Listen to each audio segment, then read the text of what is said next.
Qizlar, makiyaj yoqdimi?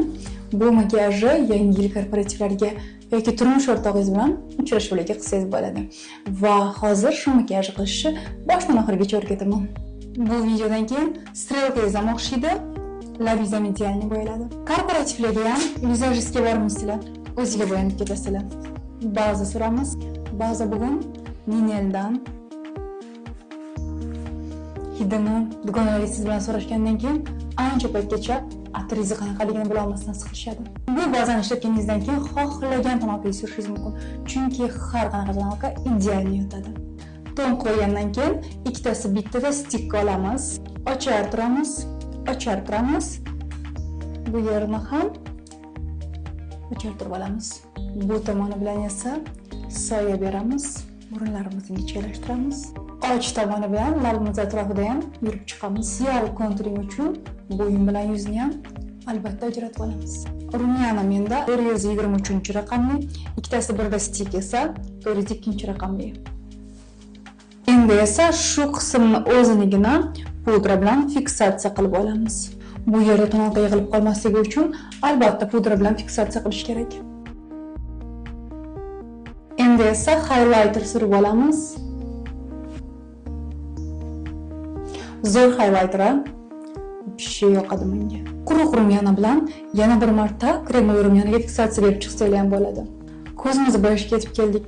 Tenni tagidan nima surish kerak deb o'ylanib o'tirgan bo'lsangiz, boshda surgan ikkitasi bitta stikingizni och tomonini ten uchun asos sifatida ishlatsangiz bo'ladi. Narxi byudjetni, lekin juda ham mazza qilib ishlatasizlar qizlar. Shunaqa oson yoyiladi. Bu rang bilan shuka qildik, endi esa bu rangi bilan yaltiratib olamiz. Agar siz hali ham ideal yaltiroq qidirib yurgan bo'lsangiz, u holda shuni oling.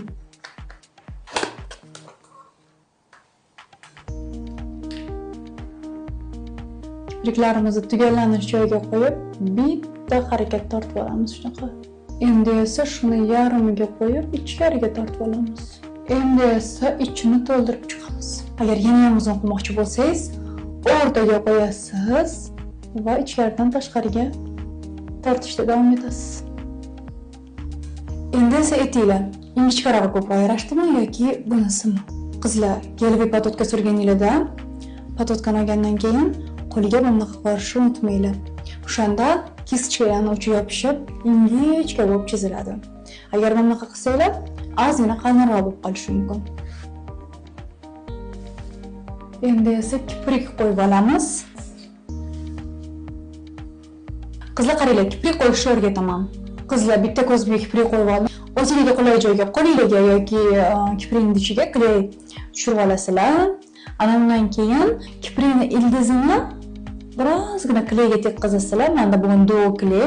Kipriklarni ustidan olib kelib qo'yasizlar. Agar kiprigingiz jingalak bo'lib qolgan bo'lsa, laminatsiyadan keyin yoki naroshinli kipriklaringiz bo'ladigan bo'lsa, u holda tagidan qo'ysangiz ham bo'ladi. Kiprikni ustiga qo'yamiz, teriga emas, kiprikning ustiga. Olib kelamiz, mana shunaqa qilib qo'yamiz. Labimizni pastki tomonini tekis qilib chizib olamiz. Tepa qismini ham belgilab oldik. Endi esa burchaklarda ishlaymiz.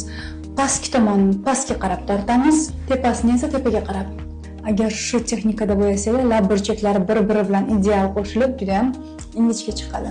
Endi esa bularni olib chiqamiz.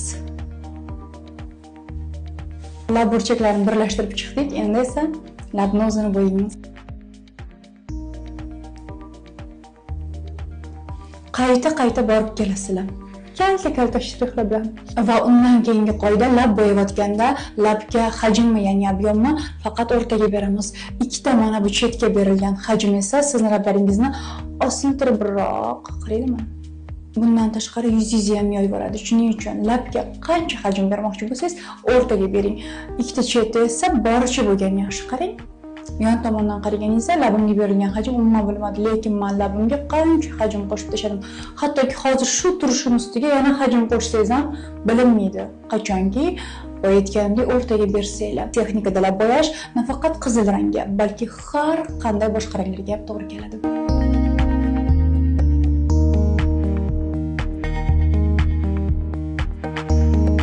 Video foydali bo'lgan bo'lsa, dugonangizga yuborib qo'yinglar va albatta like va komment qoldiringlar. Sizlarni yaxshi ko'raman.